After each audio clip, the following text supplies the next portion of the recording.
Stock market में invest कैसे करें। आप कैसे शेयर को खरीदें, कब खरीदें, कौन सा शेयर को खरीदें, कैसे ढूंढें, पेनी स्टॉक खरीदें, लार्ज कैप स्टॉक खरीदें, मिड कैप खरीदें, स्मॉल कैप खरीदें, माइक्रो कैप खरीदें। इतनी सारी जानकारी यूट्यूब पे, इतनी सारी जानकारी बिजनेस चैनल्स पे, गूगल पे, तरह तरह की लिस्ट, screener.com, charting.com, ये स्क्रीनर, वो स्कैनर और दुनिया जहान की चीज़ें। तो आदमी करे तो क्या करे। तो इस वीडियो में विश्लेषण करने की कोशिश करेंगे कि क्या करना चाहिए। तो दो तरह के एनालिसिस होते हैं, आप सबने सुने होंगे। फंडामेंटल एनालिसिस होता है, टेक्निकल एनालिसिस होता है। फंडामेंटल एनालिसिस का मतलब है balance sheet analysis, ratio analysis किया जाता है और ये देखा जाता है कि कंपनी की परफॉर्मेंस कैसी है और कंपनी के परफॉर्मेंस के कंपैरिजन में शेयर की प्राइस कैसे आए। और वो शेयर की प्राइस बढ़ेगी आने वाले समय में, तो वो तब बढ़ेगी अगर कंपनी की परफॉर्मेंस बेटर होगी। ये फंडामेंटल एनालिसिस का मूलभूत सिद्धांत है। परंतु फंडामेंटल एनालिसिस एक बात हमें नहीं बता पाता है, वो है टाइमिंग, कि किस टाइमिंग पे हमें उस पर्टिकुलर स्टॉक में पोजीशन लेनी है, कब वो स्टॉक हमने खरीदना है। एग्जाम्पल के तौर पे HDFC बैंक ने सन 2021 से लेकर 2024 तक कोई रिटर्न नहीं दिया, जीरो रिटर्न है। वो जितना 2021 में रेट था लगभग आज भी उतना ही है। तो फंडामेंटल एनालिसिस तो कहता है कि HDFC बैंक इंडिया का सबसे स्ट्रांग बैंक है, सबसे बढ़िया बैंक है, NPS कंट्रोल में है, रिटर्न ऑन नेटवर्थ बहुत बढ़िया, रिटर्न ऑन एसेट बहुत बढ़िया है। उसके बावजूद भी परफॉर्मेंस नहीं आई।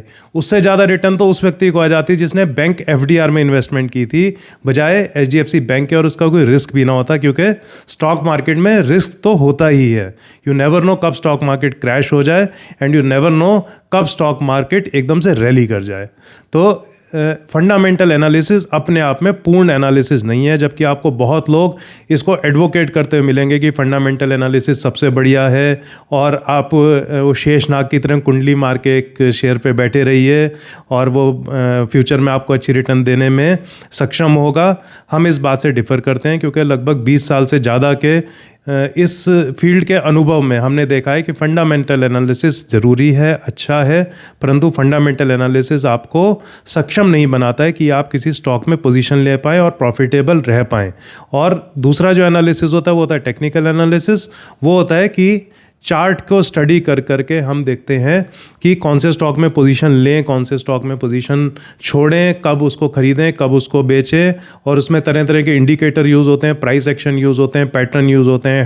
हेड एंड शोल्डर पैटर्न है, या फिर वेज पैटर्न है, एज पैटर्न है, ट्रायंगल पैटर्न है, या फिर वो ब्रेकआउट थ्योरी है कि एक पर्टिकुलर हाई को अगर ब्रेकआउट कर रहा है स्टॉक तो फिर उसमें एंट्री कर दें। या फिर वो है कि बिल्कुल टॉप से नीचे आ गया है, बॉटम फिशिंग कहते हैं उसको, तो बॉटम फिशिंग करके वो स्टॉक ऊपर चला जाए। तो टेक्निकल एनालिसिस में इंडिकेटर भी यूज़ होते हैं, moving averages, RSI, Donchian और ब्रॉलिंजर बैंड और पता नहीं क्या क्या।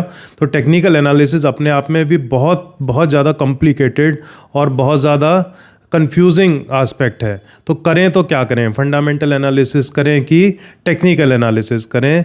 मैं जो करता हूँ मैं वो बता रहा हूँ, क्या सही है क्या गलत है आप अपने आप निर्णय करिएगा, क्योंकि अपना डिसीजन व्यक्ति को अपने आप लेना होता है इस मार्केट में।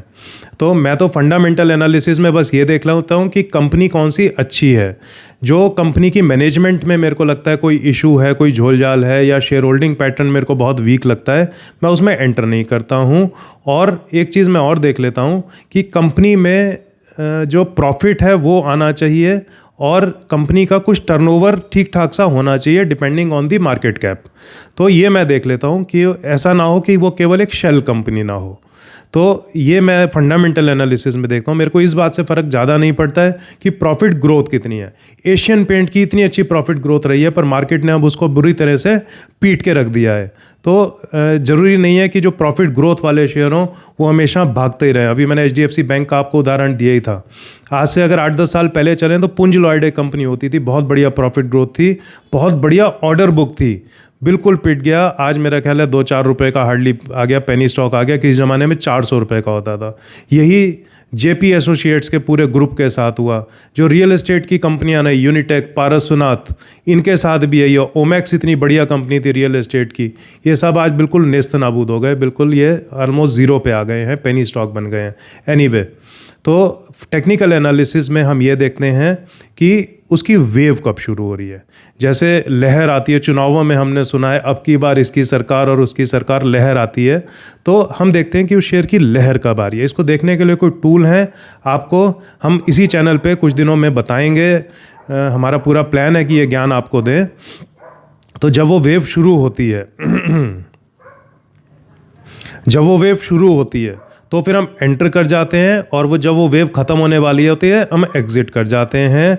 हम वॉरेन बुफेट के एक थ्योरम को फॉलो करते हैं, that is never marry to a stock. हम उसको ये सोच के नहीं लेते कि अब इसमें हमने इन्वेस्टमेंट कर लिया अगले 20 साल तक करके रखेंगे, या फिर हम ये नहीं सोचते हैं कि ये स्टॉक फंडामेंटली बहुत बढ़िया और हमेशा हमें ये रिटर्न देता रहेगा, जैसे कि कोई दूध देने वाली गाय हमेशा दूध देती रहती है। अब आप MRF का एग्जाम्पल लीजिए। MRF का जो 52 वीक हाई है वो लगभग 1,55,000 का है, और इसका अभी जो रेट चल रहा है वो लगभग 1,23,000 का चल रहा है। तो जिसने 1,55,000 में ये सोच के ले लिया होगा कि फंडामेंटली बहुत स्ट्रांग कंपनी है, आज वो लगभग 15% के लॉस पे बैठा हुआ है। चलो एनीवे, अब हम टेक्निकल एनालिसिस में वेव का सहारा लेते हैं। ये ग्रोथ वेव है, ये इलियट वेव के साथ आप कंफ्यूज ना हो जाना। इलियट वेव एक ऐसा कॉन्सेप्ट है जिसको हम बिल्कुल एग्री नहीं करते हैं।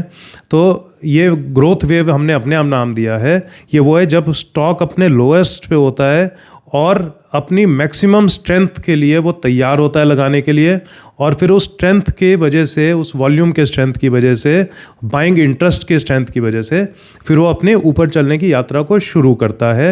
ये बहुत कामयाब स्ट्रेटेजी है, हम कामयाबी से इसको यूज़ भी कर रहे हैं, और आने वाले समय में जैसे हमने बताया हम आपके साथ शेयर भी करेंगे। उम्मीद है आपको कुछ क्लैरिटी आई होगी। कोई तरीका गलत नहीं है, कोई तरीका सही नहीं है, पर मिक्सचर बना के काम करना ये सबसे ज़्यादा सही है। एक बात मैं रिपीट हर बार करता हूँ, दोबारा कर रहा हूँ, स्टॉक मार्केट जो रिटर्न आपको दे सकती है, जो वेल्थ क्रिएशन दे सकती है, जो इनकम दे सकती है, वो दुनिया में और कोई एसेट क्लास नहीं दे सकती उस लेवल पे। क्योंकि क्रिप्टो करेंसी का कुछ नहीं पता कब रिटर्न देगी कब नहीं देगी। धुआं है वो तो, कपूर है जैसे कैंफर होता है, कब उड़ जाएगा पता नहीं चलेगा। रियल एस्टेट में टिकट साइज़ बहुत ज़्यादा है, करोड़ों रुपए आपके पास है तब आप एंटर कर पाओगे, और कितना रिसर्च करना है, कितना बड़ा रिस्क उठाना है, वो भी एक बात है। बैंक FDR क्या रिटर्न देती है मुझे आपको समझाने की ज़रूरत नहीं है। गोल्ड में भी इरेटिक रिटर्न है, फिर गोल्ड के साथ और भी कई सारे चैलेंजेस हैं, क्योंकि गोल्ड की रिटर्न लीनियर रिटर्न नहीं होती है, उसमें भी अप डाउन बहुत ज़्यादा होता है। तो स्टॉक मार्केट की जर्नी आप जारी रखिए हमारे साथ। अगले वीडियो में फिर मिलेंगे, फिर बात करेंगे।